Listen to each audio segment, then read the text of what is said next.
I'm going to do a walk around of the COOT ATV. The COOT was made starting in late 1960s into the 70s. This is a 70 or 71, has the stronger gearboxes in it for the axles. The COOT is unusual in that it's four-wheel drive and four-wheel steer, this version. Not all of them were four-wheel steer, that was an option. Seats 4 people, has a 12 horsepower Tecumseh cast iron lawnmower engine in it, industrial engine through a torque converter drive to drive shaft. The 4 tires are military, Pennsylvania military tires, they're original tires. This COOT is unusual in that it's not rusted out, it's never been restored, still has original paint, pretty reasonable shape. Bought it from the estate of the original owner. The COOT is also amphibious. We have a video of me taking it for a swim in the pond. Optional extras on this COOT are the roll bar that's mounted at the front, which is primarily helpful for hanging on to, and the rear seat and the raised cushion on the middle seat, and of course 4-wheel steering and the bumper and headlights also. Other optional extras available on these was a second fuel tank that mounted on the driver's side and a propeller that mounted in the back, off the back of the drive shaft for water use, give you a little more speed through the water. Now we'll take a look inside. The controls, it's very simple. A handbrake on the left of the driver, foot throttle as well as a hand throttle. The hand throttle up on the left of the dashboard is used if you're really stuck and you need to walk alongside of it. You can operate the hand throttle. With the torque converter drive and the front and rear axle drives are worm drive, so you take your foot off the gas and slow down. The brake is really there, really just as a parking brake. Hand choke, starter switch, foot throttle, that's about it. The rear compartment's fairly large for cargo, or 2 people can stretch out here with decent leg room. You can see the joint between the front and rear tubs, which is where the vehicle articulates.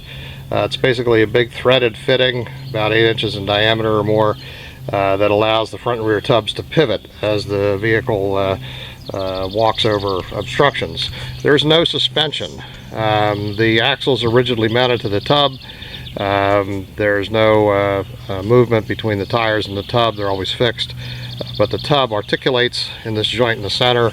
There's a couple of rub blocks and some support braces in there, and then of course the big 8-inch joint that allows the front and rear tubs to articulate.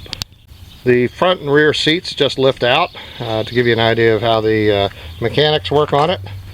Again, we have a 12 horsepower, 12.5 horsepower Tecumseh cast iron block, balanced engine, electric start, running through a snowmobile torque converter.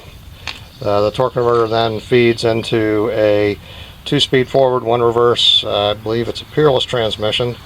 Then there's a chain drive that runs underneath this cover here up to a sprocket, and also where the disc brake is on the center drive shaft. That runs forward to a worm drive converter, torque converter, that then distributes the power into the left and right front axles. Going backwards, the drive shaft continues through the center joint and the tub, back to an identical torque converter in the back, another worm drive system, and then that then sends power back and forth to the left and right rear wheels. The steering mechanism for the rear of the vehicle is there's a relay rod that runs back, also concentric with the center of the tub, to a steering arm in the back, and then that arm goes back to tie rods that run back and forth to the left and right rear wheel. In the front, a similar mechanism with the steering rack underneath the dashboard running out to the left front wheel, and then there's a relay rod off the back of the left front wheel kingpin to a rod that runs back to the relay in the center, which converts the motion to a front and rear motion in that concentric shaft running to the rear steering. The throttle and choke mechanism run around to the engine here. Very simple Tecumseh, 12 horsepower. Has all the original shrouding on it, which is very unusual for for any of these COOTs. The fuel tank and air cleaner are standard Tecumseh items. I did replace the fuel tank, it's brand new. Also put a new carburetor on it. The previous carburetor was pretty well shot. Other than that, and a new chain and a new drive sprocket, it's pretty much as found from barn find condition. There's no rust in the tub. As you can see here, the paint on the bottom is worn and scraped off a little bit, but there's no rust. In the back tub, there was a fair bit of surface rust. Wire brushed it, painted it with some rust resistant primer, and put a coat of orange on it. That's the only paint work that's been done on it, but there's no rust through anywhere. The tub has a number of drain plugs in it, drain holes. I replaced all those with brass plugs. If you're going to take it out in the water, obviously you need the plugs in. If you're going to be out in the rain, you want to take the plugs out, otherwise it'll fill up with water. The transmission has two ranges, high and low and reverse. There's also an optional low range sprocket that I'll throw in with it. That's, I think, a 12 tooth rather than a 15 tooth sprocket for low speed operation. That does slow down the top speed of it. On the left side here, the muffler comes out through a baffled opening, again to prevent water intrusion. That's all original. All the shields are original on that as well. And as I said, a new fuel tank and standard air filter. Take a few pictures from the underside. The COOT is entirely smooth on the undercarriage, so there's nothing to get hung up on anything. You'll see some of the brass plugs in the drain holes. That's the only thing that's protruding whatsoever on the undercarriage. There's no rust.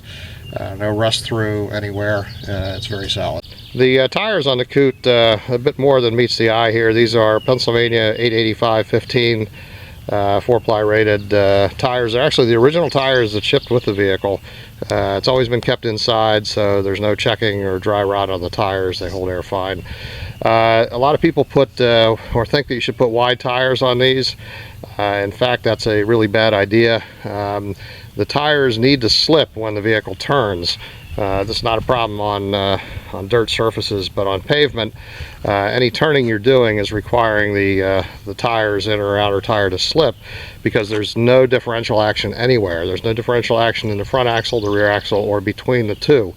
So the tire slippage is actually part of the design of the vehicle. So these narrower bar tread tires are in fact the right tires for it, and putting heavier, wider tires on it really puts a lot of strain on the universal joints and on the torque converter axle drive units. So that's it for a quick walk around of the COOT. Any questions, please feel free to post. It's a very unique vehicle. It's very unusual to find one in this kind of condition. As I said, most of them are rotted out or pretty rough, or have been messed around with and had engines changed and such. One of the reasons this one is also unique is the factory engine, the Tecumseh, is actually very short and allows the seat to be installed level with the body of the COOT.